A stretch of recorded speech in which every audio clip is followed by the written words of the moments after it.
Hyundai parking sensors use ultrasonic technology to detect obstacles around the vehicle.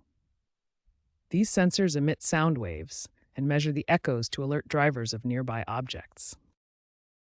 Many errors stem from environmental factors that block or interfere with the sensors. Common issues include dirt, ice, snow, or mud that accumulates on the bumper sensors. Mechanical problems can cause sensor failures, such as sensors becoming misaligned after minor impacts or bumpers getting bent in collisions. Electrical issues like blown fuses, corroded wiring, or short circuits can disrupt the sensor signals and cause malfunctions. Software glitches and natural wear and tear can also cause errors. Fortunately, Hyundai provides over-the-air updates to fix software issues and recalibrate sensors. If you see a parking sensor malfunction or check parking assist error, start with a visual inspection. Clean the sensors and check for any obvious damage or blockages.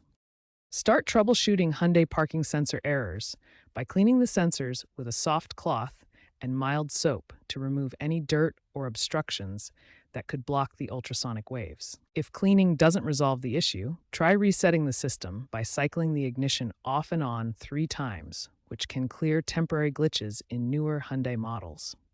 For deeper diagnosis, connect an OBD2 scanner to identify specific error codes such as P1900, which indicates a sensor circuit fault and helps pinpoint the exact problem. Use a multimeter to test sensor voltages, which should typically read around 5 volts DC to ensure proper electrical function. If DIY methods fail, professional diagnosis at a Hyundai dealership may be necessary for ECU reprogramming or complete sensor replacement. Regular sensor cleaning and scheduled checkups can prevent future errors and extend the system's lifespan. For 2022 to 2024 Santa Fe models, check for recalls related to faulty wiring harnesses that can cause sensor failures.